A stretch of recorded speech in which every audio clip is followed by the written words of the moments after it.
Welcome to the Teaching Autism and Special Education Community Podcast. Hi, I'm Nikki, a passionate special educator, autism advocate, resource creator with over a decade of experience, and you may know me as the face behind Teaching Autism. This podcast is your go-to place for practical tips, hands-on strategies, and inspiring and funny stories to support special educators all around the world, whether it's building independence, creating engaging lessons, or finding that elusive work-life balance. I'm here to help you thrive inside and outside of the classroom. Let's dive into today's episode and make a difference together.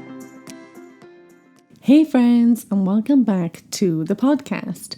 I hope you are cozy, caffeinated, and ready for a good chat, because today we're diving into something that is very close to my heart, and that is April being Autism Acceptance Month. Now, if you've been around for a while, you may know this as Autism Awareness Month, and maybe you've seen people wearing t-shirts about this, lighting things up blue, things like that. And for a long time, awareness was the big focus, just getting people to realize that autism exists. And listen, that was important. I am not knocking it, because you can't accept something that you don't even know about. But here's the thing. It's 2025 and we've kind of outgrown awareness.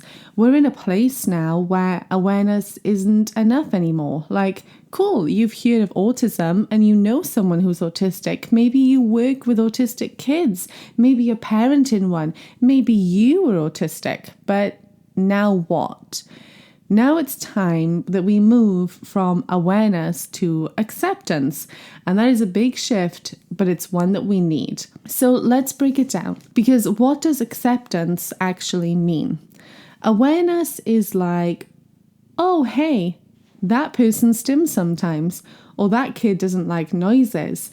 Acceptance is, how can I make this space more accessible? How can I support this person and be in their full self? How can I stop expecting them to fit into a neurotypical mold that was never built for them in the first place? Acceptance means not trying to fix or change autistic individuals. It's saying you don't need to be more like us. We need to be more inclusive of you. And I actually seen something around 2 years ago on Instagram where an artist, I think OK_Doodle, shared that awareness means you know I'm here, but acceptance means you're happy to see me. And for my fellow educators listening, you know how many times we're told to get kids school ready, when really we need to be making schools child ready. So let's talk some practical examples, because how do we move into this more affirming, accepting mindset? So let me give you some real life examples. Number one, maybe you have a student who flaps their hands when they're excited. Instead of saying quiet hands, which, let's be honest, basically tells them to hide a natural part of their joy, you say, wow, I love how excited you are. I can see your body's feeling it too. Now that is acceptance. Or maybe you're at a birthday party and a child is overwhelmed.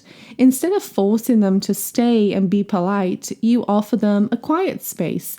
Maybe you say, hey, it's okay to take a break. Parties can be a lot. I'm so glad you came. That tells them you belong, even if you need something different. And in the workplace, it could look like flexible hours for someone who struggles with mornings due to executive functioning challenges. Or maybe it's offering a quiet desk space without fluorescent lights. None of these things are massive, but the impact is huge. And of course, listen to autistic voices. This one's big and it's something I am super passionate about. There's actually a great Facebook group called Autism Inclusivity, and the only people who post in this group and comment are neurodivergents themselves. So you can go on and you can ask questions, but the only responses you will receive are from neurodivergent individuals, so that you're getting information from the people that know it the best. So you know how there's this old saying, nothing about us without us. And honestly, we need to tattoo that onto pretty much everything related to autism. Autistic people, especially autistic adults, have been speaking up for years about what they need or even needed in the past as children, what works and what harms them. But historically, we've talked about them without actually listening to them. So if you want to be truly neuro-affirming, start by following autistic creators, read their blogs, support their work. They'll tell you what acceptance looks like from their perspective, and it's often different than what we assume. I'll be honest, some of the most powerful shifts that I've made as an educator and a mother have come from listening to autistic adults talk about their childhoods, what helped, what hurt, what they wish people understood. Acceptance also means challenging our own biases. So this one's uncomfortable, but it's important. Even those of us who consider ourselves allies, we've still got some internalized ableism to unlearn. And that's okay, because we all start somewhere.